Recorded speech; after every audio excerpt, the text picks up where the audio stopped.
Hi Collective, and thank you for coming to my channel, Nailed It, Tarot and Intuition. I am Torch, and today I'm going to be providing a reading on the High Priestess energy. So because this is the month of February, which is the second month of the Gregorian calendar, I'm going to be doing a review of all of the major arcana in the tarot, which reduce to the number 2. So we're going to start with the High Priestess card, and I'll be releasing this around the 2nd of the month. Please remember that all tarot readings and intuitive messages are for entertainment purposes. You do have your own intuition, so please use your own wisdom, judgment, and common sense. You have free will and are never under any force, coercion, or spell because of viewing my content. So please take what resonates and disregard what's not, and I will speak the invocation as we shuffle the cards. So at this time, I'm calling in the presence of the Most High Creator living within us and permeating all of creation and consciousness to join me now. I welcome you and your holy ones of the highest vibration into this space. Any energies or entities not as mentioned are not welcome here and must leave now. Our souls have a plan, and through this reading, may the obstacles to our soul's plan be removed so that we can shine our brightest light out into the world. And may the roads which lead to the manifestation of our highest desires be now open and swift. Please guide the understanding of those viewing this message to only receive what is meant for them without perversion. And may my understanding and speech be plain and clear so that only what is needed to bring peace, truth, wisdom, and confidence is spoken. And so it is uttered, and so it is done. Okay, so we've got the High Priestess card setting the tone for the reading. I'm going to be, this card, I just pulled it out from the Sufi Tarot deck. And this is the Wild Unknown Tarot. And then at the end, we're going to pull from the Messages of the Universe. Okay.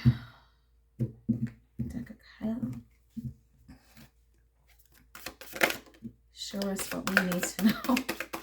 This is so funny. You see, the High Priestess card flipped out of this deck. Wow. All right, so it was meant to be. This reading is right on time. Okay. So please show us how this energy is making itself seen for the collective, those viewing the message at this time. Thank you for being with us. Thank you for your support. Thank you for your advice. I'm just going to flip them over so I can keep my energy clear until it's time to read them. Thank you for being with us. Thank you for guiding us. Anything else? Okay. All right. And at the bottom of the deck, we have the Four of Swords. And what just came to me is that saying, if you don't know what to do, don't do anything at all. And what I feel is, you know, that's very resonant with the High Priestess energy, because this energy does indicate, you know, a person or a collective that is in tune with their intuition. And when she is seen here in this meditative state, it's just like having knowledge, being the bearer of knowledge, and being so content and confident with just seasons and times and how things need to play out that you don't feel the need to act. You're almost, the High Priestess is just resting in like universal wisdom and consciousness without a need to fix it or correct it or anything like that. So that is definitely what I feel with this High Priestess showing up in the cards here. And we have the Nine of Swords. So at this time, I'm getting the impression that you might be dealing with some troublesome thoughts, maybe some worries about how things are going to turn out.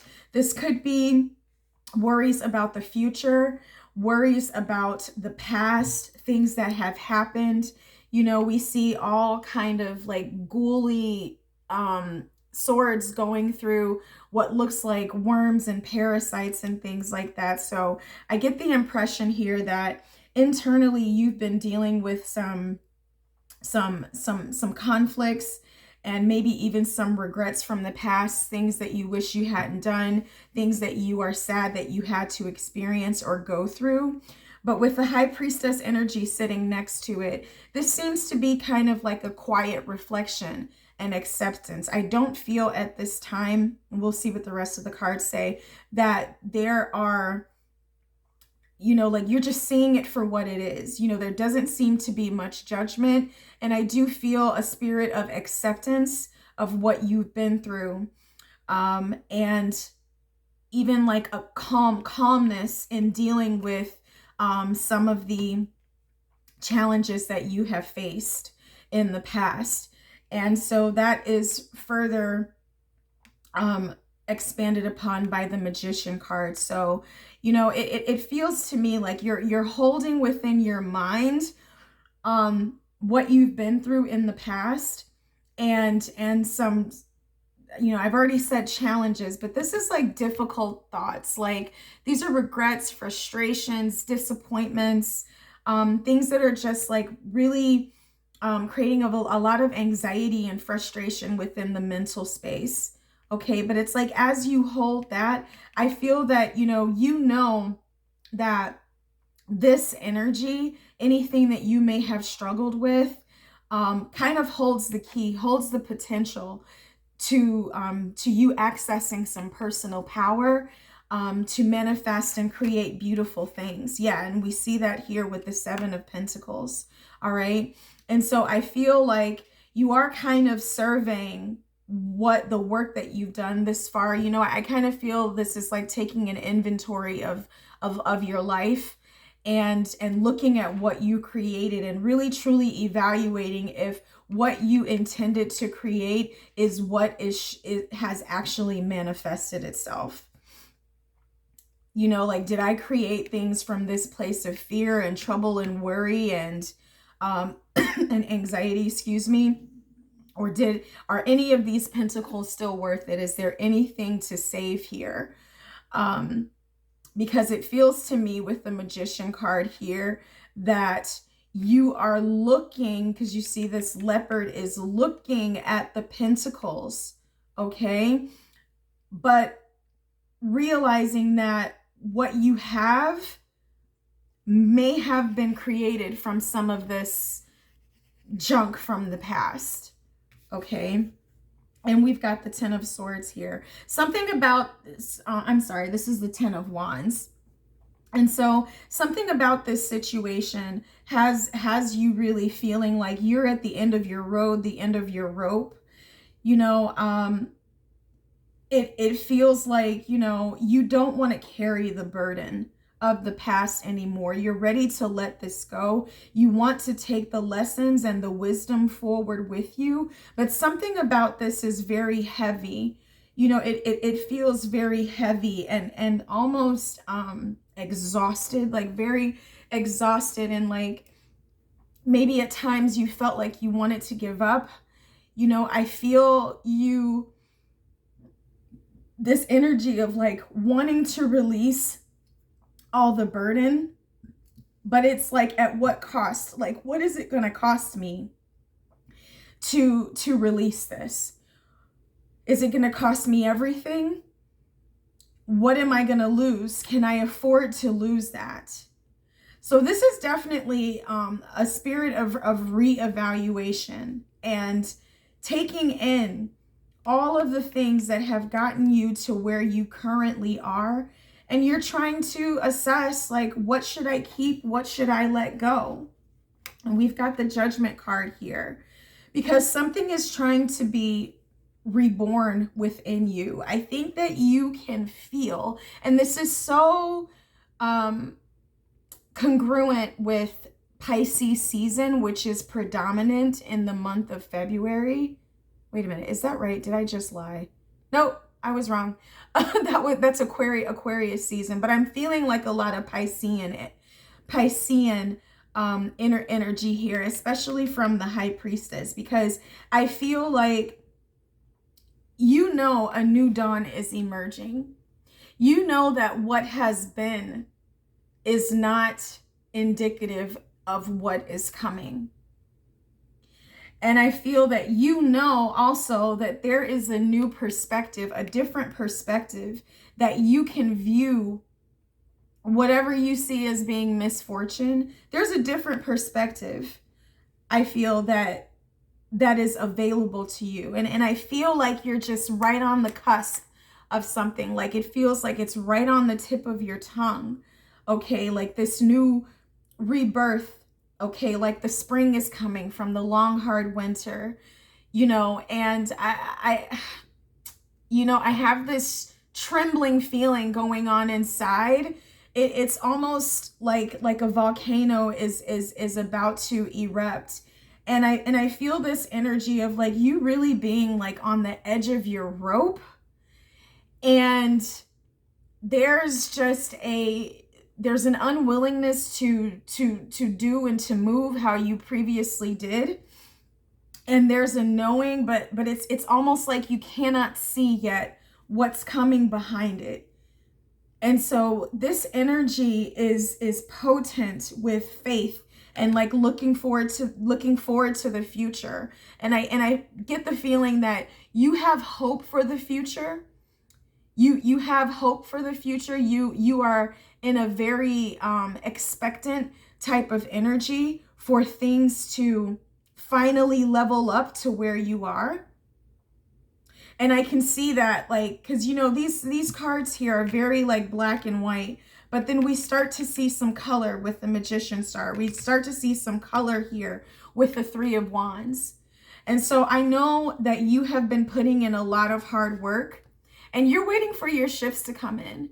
And it's almost got that feeling like, you know, 2025 resonated at the 9 energy. And it's like, you know, this ending has been going like on and on and on and on and on. Like, when is enough enough? When are my shifts going to come in? When am I finally going to see something different in my environment, in my physical world, that is finally meeting me at this new vibration and is not continuously meeting me at this previous 9 of Swords energy, which is dying off in the 9 year.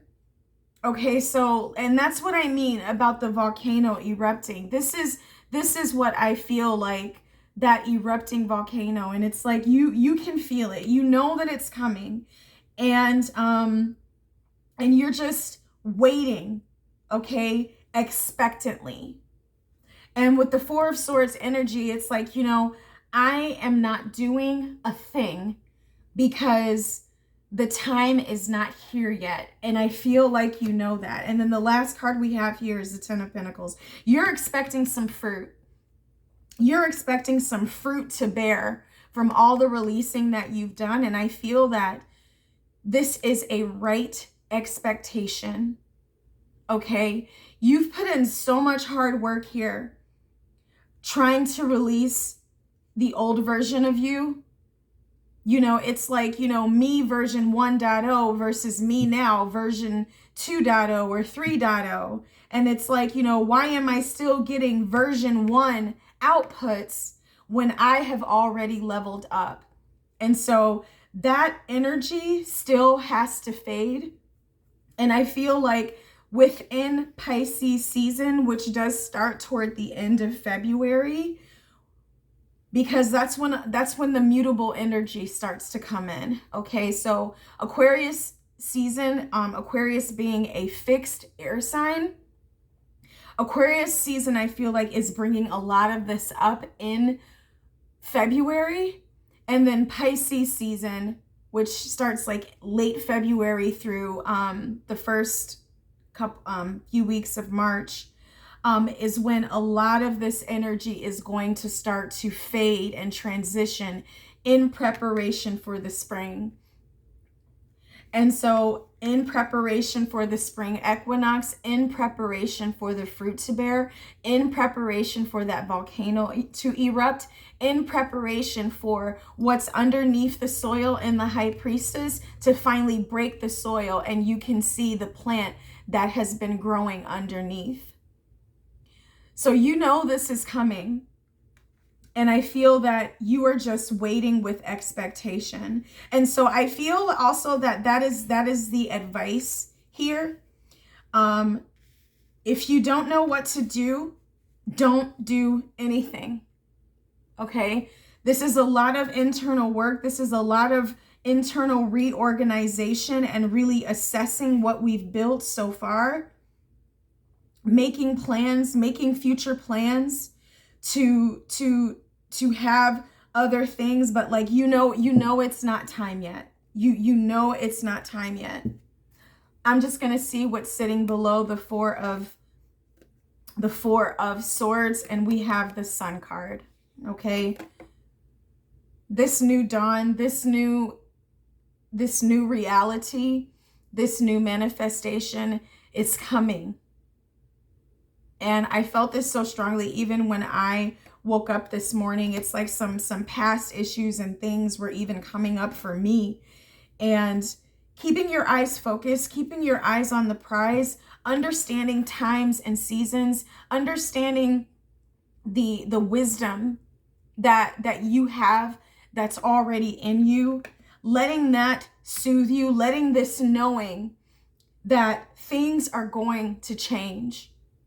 Things are going to change. You can't trust what you're seeing around you. It is not a reflection of what is coming. Okay. And I'm going to conclude with a message from the universe.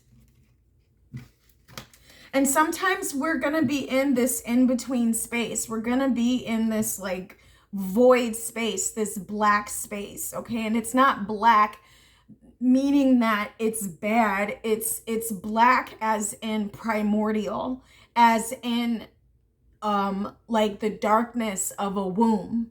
Okay, so it's potent with and full of like the creative potential of life, but it is very dependent upon stillness. It's dependent upon silence. It's dependent upon darkness. It's dependent upon a lack of light for this process to come through. And so you're being encouraged, I feel at this time, just to be illuminated from within, because there is a lot of wisdom and guidance within you that is ready to come out. Okay, the cards that I have here. Don't be afraid to say I love you or thank you to those who deserve to hear it. Don't be scared of embarrassing yourself or appearing sappy. You will never regret a heartfelt I love you or message of appreciation. You will only ever regret not saying it. So if this Nine of Swords definitely represents like things that you didn't say, or maybe hurtful things that you've said to others in the past that are now like coming back up and you're ruminating on it in your head, go ahead and address it. Speak your truth. Heal what needs to be healed so that you can let it go. You don't want continued regrets to carry with you into the new season. And this says, try not to dwell on the past or spend too much time worrying about the future. All it does is steal your joy and sense of inner peace. Concentrate on the here and now and enjoy every moment for what it is. You are creating new memories. And that is exactly what the High Priestess is doing.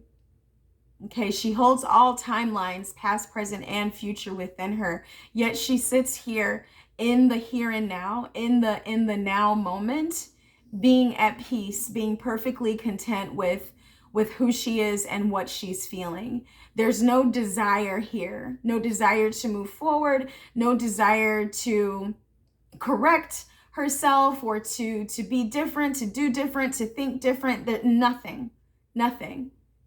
This is contentness in oneself, wisdom, and just pure knowing.